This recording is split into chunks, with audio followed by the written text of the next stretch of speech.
महाकाल के महात्म के प्रसंग में शिव भक्त राजा चंद्रसेन तथा गोप बालक श्रीकर की कथा।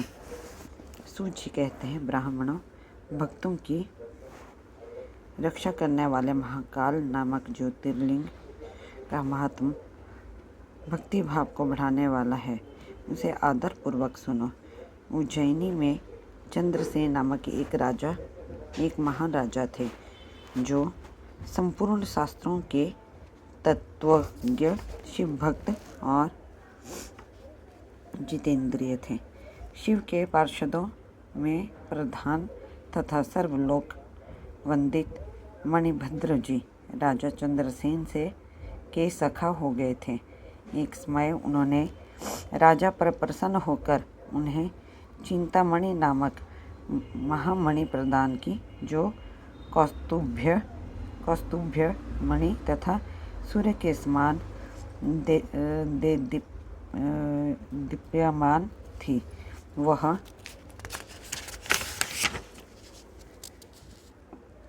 देखने, सुनने अथवा ध्यान करने पर भी मनुष्यों को निश्चय ही मंगल प्रदान करती थी। भगवान शिव के आश्रित रहने वाले राजा चंद्रसेन उस चिंतामणि को कंठ में धारण करके जब सिंहासन पर बैठते, तब देवताओं में सूर्य नारायण की भांति उनकी शोभा होती थी।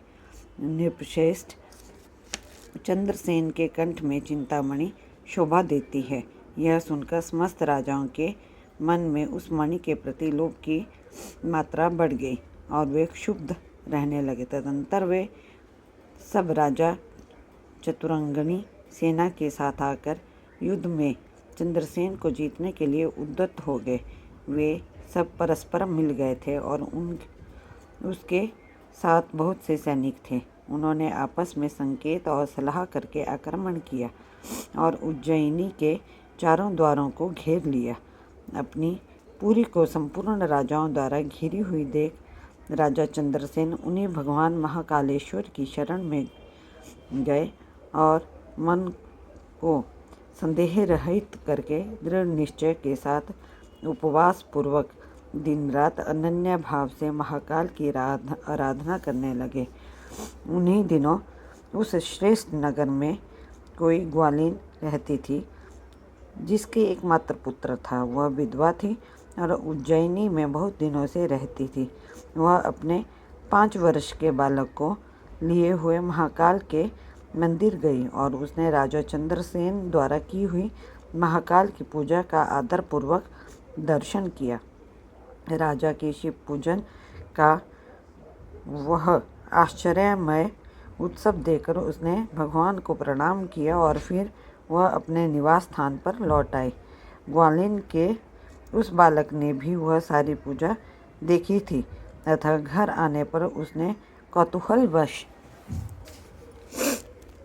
शिव जी की पूजा करने का विचार किया।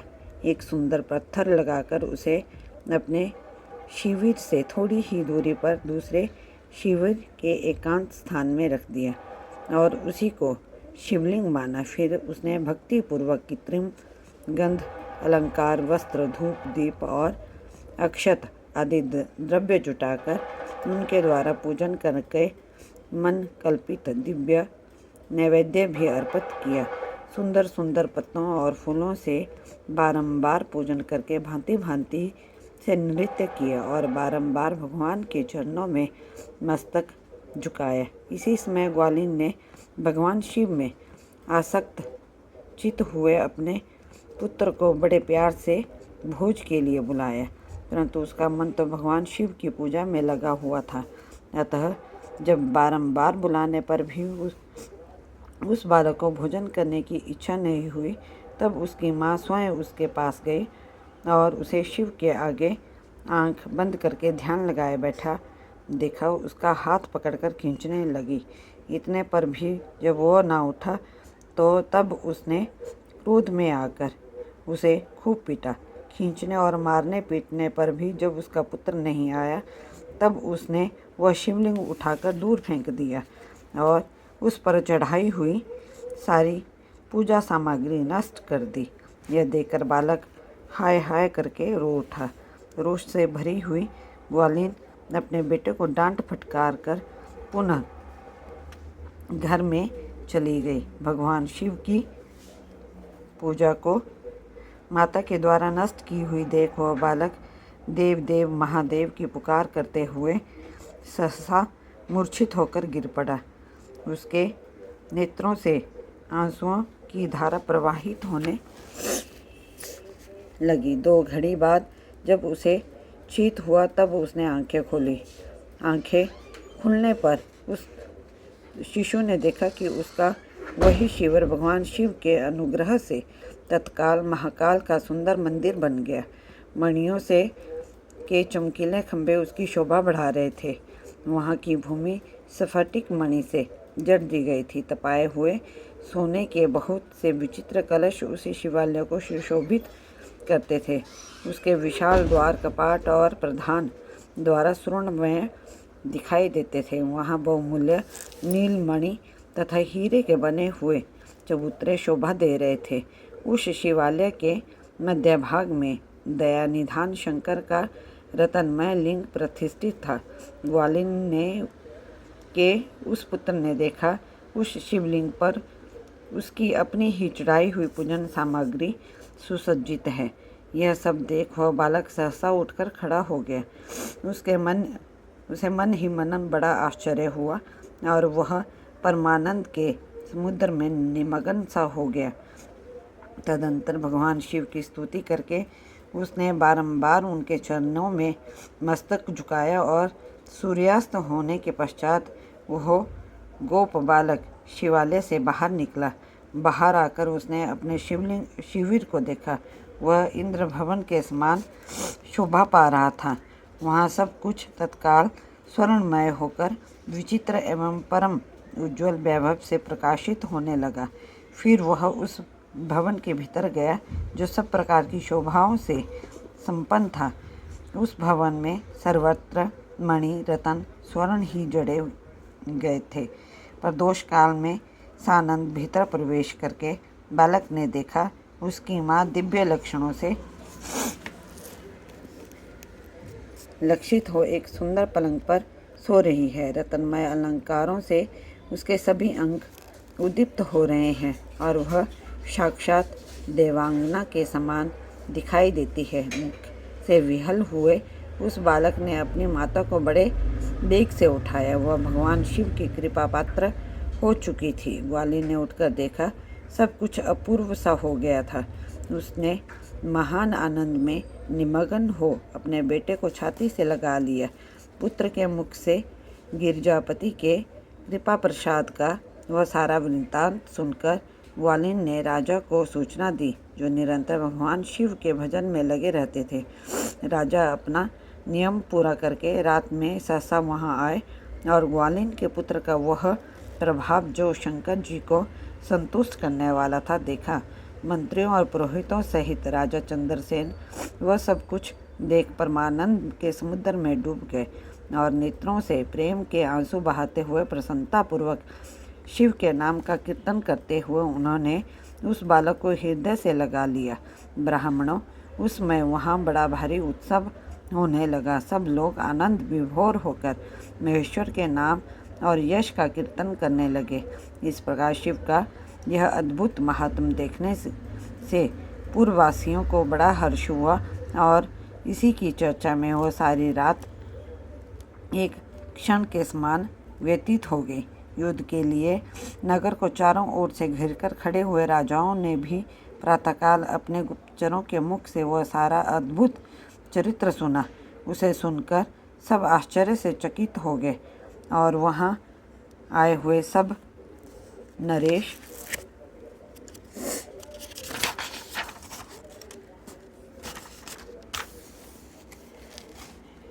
एकत्र हो आपस में इस प्रकार बोले, ये राजा चंद्रसेन बड़े भारी शिव भक्त है, अतएव इन पर विजय पाना कठिन है। ये सर्वथा निर्भय होकर महाकाल की नगरी उज्जैनी का पालन करते हैं, जिसकी पुरी के बालक भी ऐसे शिव भक्त हैं। वे राजा चंद्रसेन तो महान शिव भक्त हैं ही, जिसके साथ विरोध करने से निश्चय ही भगवान शिव क्रोध करेंगे और उनके क्रोध हम सब क्रोध से हम सब नष्ट हो जाएंगे। अतः इन नरेश के साथ हमें मेल मिलाप ही कर लेना चाहिए। ऐसा होने पर महेश्वर हम पर बड़ी कृपा करेंगे। सूत जी कहते हैं, ब्राह्मणों, ऐसा निश्चय करके शुद्ध हृदय वाले उन सब भूपालों ने हथियार डाल दिए। उनके मन से बैरभाव निकल गया। वे सभी राजा अत्यंत प्रसन्न हो चंद्रसेन की अनुमति ले महाकाल की उस रमणीय नगरी के भीतर गए। वहाँ उन्होंने महाकाल का पूजन किया। फिर वे सब के सब उस ग्वालिन के महान अद्भुतदय पूर्ण दिव्य सौभाग्य की भूरी भूरी प्रशंसा करते हुए उनके घर पर गए। वहाँ राजा चंद्रसेन ने आगे बढ़कर उनका स्वागत सत्कार किया। वे बहुमूल्य आसनों पर बैठे और आश्चर्यचकित एवं आनंदित हुए। गोपालक के ऊपर कृपा करने के लिए स्वतः प्रकट हुए शिवालय और शिवलिंग का दर्शन करके उन सब राजाओं ने अपनी उत्तम बुद्धि भगवान शिव के चिंतन में लगाई। तदंतर उन सारे नरेशों ने भगवान शिव की कृपा प्राप्त करने के लिए उस गोप शिशु को बहुत सी वस्तुएं प्रसन्नतापूर्वक भेंट की। संपूर्ण जनपदों में जो बहुसंख्यक गोप रहते थे, उन सब का राजा उन्होंने उसी बालक को बना दिया। इसी समय समस्त देवताओं से पूजित परम तेजस्वी वानरराज हनुमान जी वहाँ प्रकट हुए। उनके आते ही सब राजा बड़े वेग से उठकर खड़े हो गए। उन सब ने भक्ति भाव से विनम्र होकर उन्हें मस्तक झुकाया। राजाओं से पूजित हो वानरराज हनुमान जी उन सब के बीच में बैठे और उस गोप बालक को हृदय से लगाकर उन नरेशों की ओर देखते हुए बोले, राजाओं, तुम सब लोग तथा दूसरे देहधारी भी मेरी बात सुनो। इससे तुम लोगों का भला होगा। भगवान शिव के सिवा देहधारियों के लिए दूसरी कोई गति नहीं है। यह बड़े सौभाग्य की बात है कि इस गोप बालक ने शिव की पूजा का दर्शन करके उससे प्रेरणा ली और बिना मंत्र के भी शिव का पूजन करके उन्हें पा लिया। गोवंश की कीर्ति बढ़ाने वाला यह बालक भगवान शंकर का श्रेष्ठ भक्त है। इस लोक में संपूर्ण भोगों का उपभोग करके अंत में यह मोक्ष प्राप्त कर लेगा।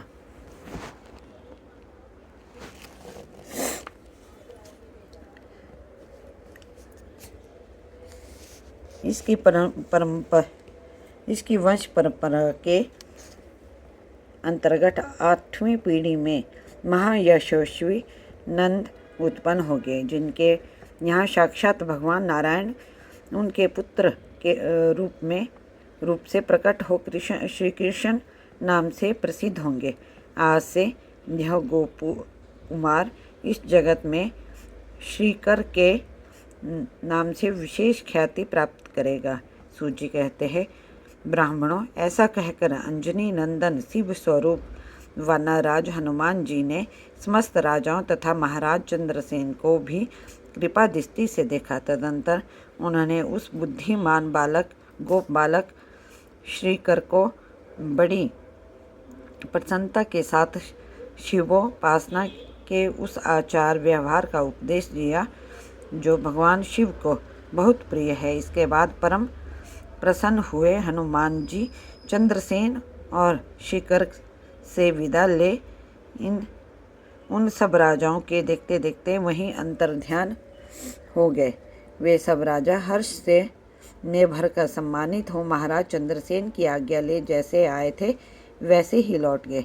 महातेजस्वी शिकर भी हनुमान जी का उपदेश पाकर धर्मज्ञ ब्राह्मणों के साथ शंकर जी की उपासना करने लगा। महाराज चंद्रसेन और गोप बालक शिकर दोनों ही बड़ी प्रसन्नता के साथ महाकाल की सेवा करते थे। उन्हीं की आराधना करके उन दोनों ने परम पद प्राप्त कर लिया। इस प्रकार महाकाल नामक शिवलिंग सत्य पुरुषों का आश्रय है। भक्त वत्सल शंकर दुष्ट पुरुषों का सर्वथा हनन करने वाले हैं। यह पवित्र रहस्यमय आख्यान कहा गया है जो सब प्रकार का सुख देने वाला है। यह शिव भक्ति को बढ़ाने तथा स्वर्ग की प्राप्ति करने वाला है।